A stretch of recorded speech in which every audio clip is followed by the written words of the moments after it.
Again, we have to address that our blackness is not a threat.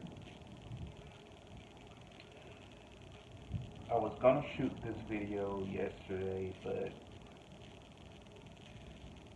I didn't know how to put the words together.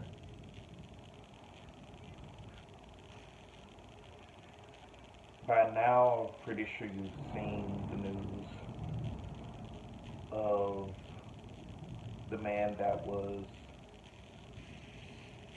handcuffed on the ground with a police officer's knee on his neck.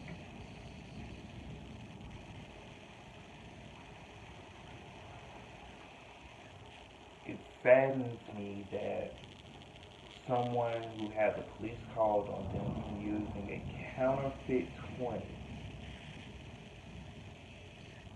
did not have the opportunity to say, I didn't know that the $20 was fake.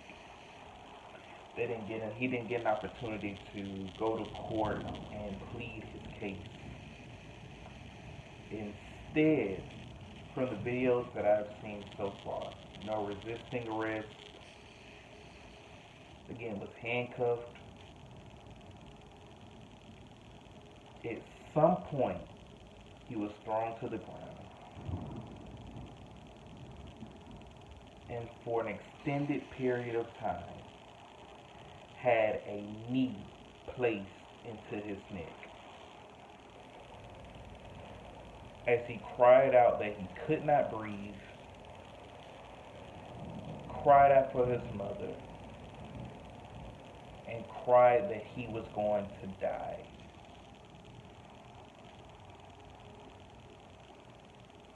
And the officers did not care. As first responders, you have an obligation to render aid and assist when someone is in need of your assistance.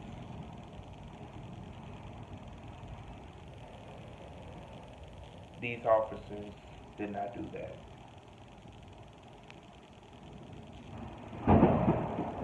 Now we're in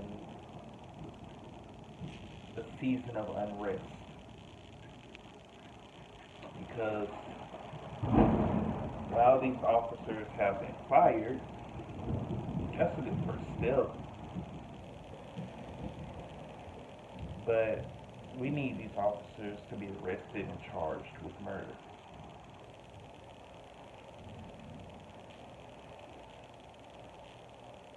The mayor of the city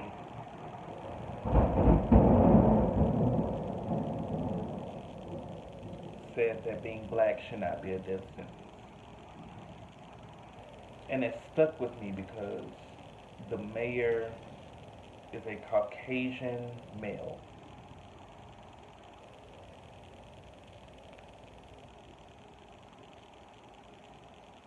And it seems that he understands our fight. It was okay for this officer to take a knee in this man's neck,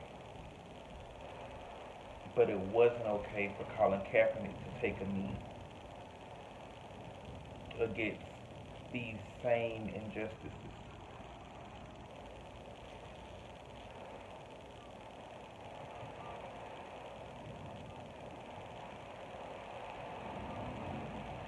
People are saying that peaceful protest isn't working. And I wouldn't say that they're not working. I would say that we're not organized enough. I will say we don't have a face. I will say that we need our modern day MLK. We need someone that's going to be the face, someone that's going to push the issue, someone that's going to go to DC, someone that's going to sit in these governor's offices, someone that's going to sit in these police chiefs' offices and explain to them why we feel this way. I've seen the statistics of, oh, more white people are killed than black people every year by police. But it's disproportionate because we have such a small percentage of the American citizenship that is black. If it happens more to white individuals, why aren't they saying anything? That is the difference between us and all of our counterparts. When something happens in our community that we see as wrong, we voice our opinions. We stand up and we address it.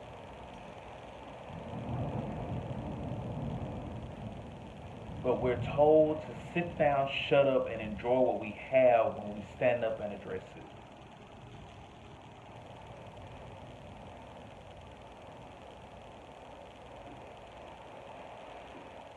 It's past time for us to sit down, shut up, and accept what we have.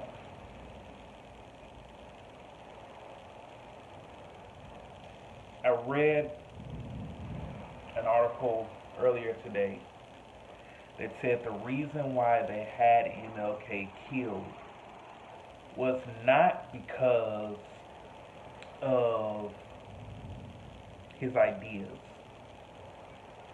They feared him because this man was resilient and he pushed and pushed until he got results.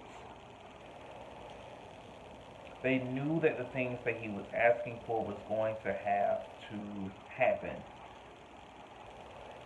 But because he had such a large following that was close knit of black, white, Hispanic, Asian, they feared him because he was able to rally the people together. And they understood that we are stronger together as a people and will have an opportunity to overthrow them.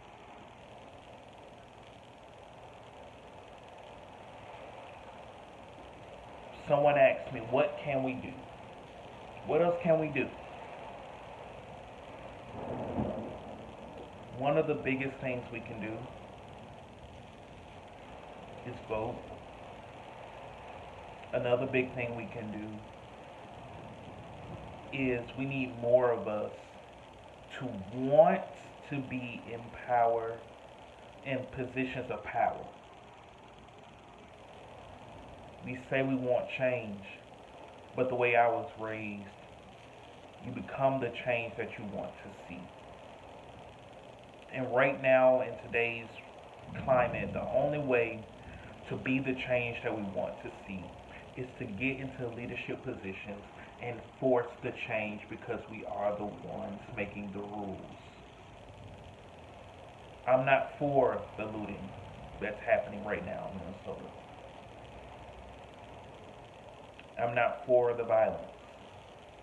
However, I do understand both because these four officers are walking free at home, enjoying their families, getting time to pull their stories together. Whereas if this had been me that had done this to somebody, I wouldn't have had the opportunity to pull my story together. I would have already been either one in jail or two dead because I wouldn't have had time to pull my story together. I wouldn't have had time to call my buddies that I just committed this crime with and get our stories together. I wouldn't have time to sit in my house and talk to my attorney. I wouldn't have time to get my affairs together with my family. I would already be in jail or I would already be dead.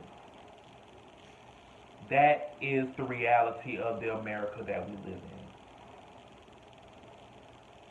So every day I push myself to become an attorney, to become a leader. And I want to mentor somebody else and have them do the exact same thing. Because we need more people that look like us in these positions. It's time for us to stand up as and ethnicity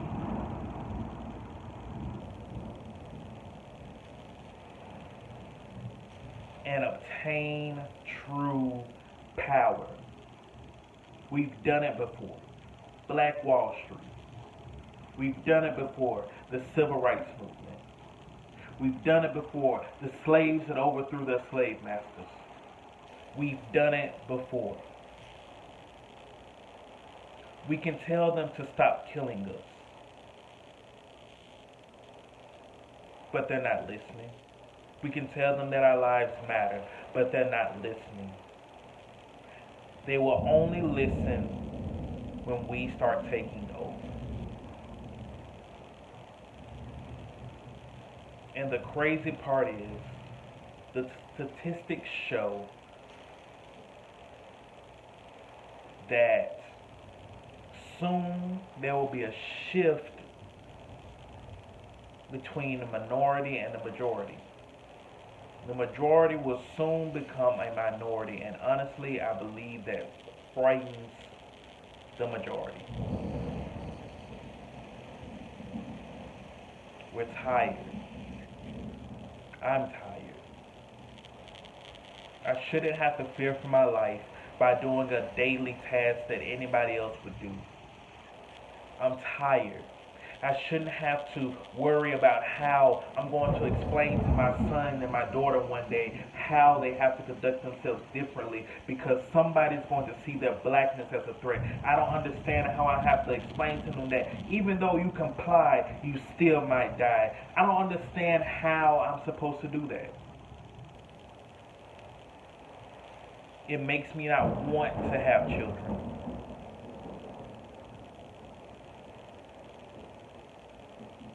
Because I don't want to get the phone call that something has happened to one of my kids. And they complied. I don't want to get the phone call that something has happened to one of my kids and all they were doing was walking home. I don't want to get that call and all they were doing was out jogging. I don't want to get that call and all they were doing was minding their own business. We have women saying they're going to call the police on us because we're telling them to obey a leash law. And their lie, what they were going to tell was that we're threatening their life.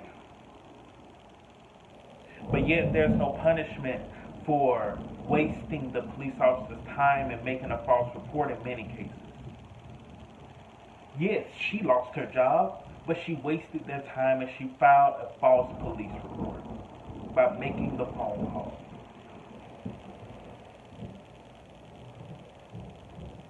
It's time that we change the way things are done.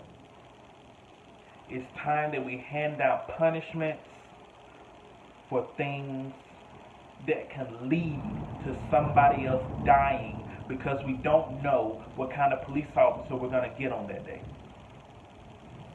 We don't know that we're going to get a police officer that's simply going to actually do their job by the book and is not going to be afraid of us.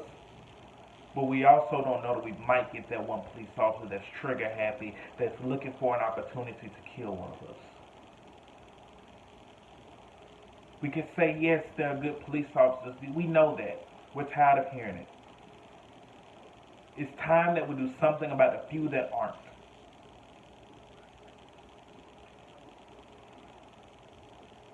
I can become a police officer quicker than I can become the CEO or manager of a company in many cases because they require more schooling and training than they do to become a police officer. I watch videos from other countries where the police officers can de-escalate a situation without even drawing a gun, without fighting the person. They talk them down, they're able to bring them in. This particular individual didn't commit a violent crime. Did he knowingly spend a fake $20 bill? We don't know because he's dead now. The very thing that happened to him could have very well happened to the man in New York City in Central Park over a woman not using a leash.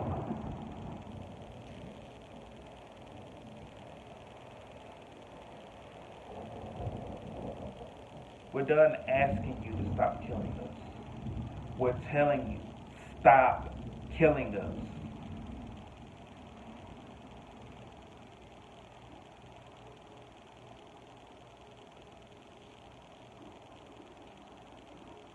And that's not only for the police, that's for us as well.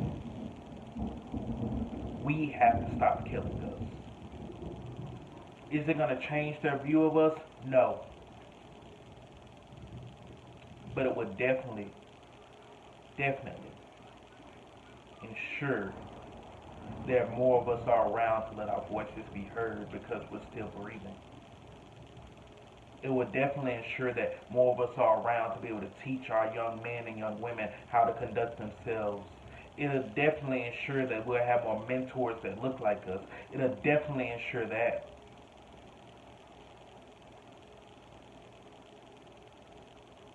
So again, I'm not asking for you to stop killing us. I'm saying, I'm demanding that you stop killing us.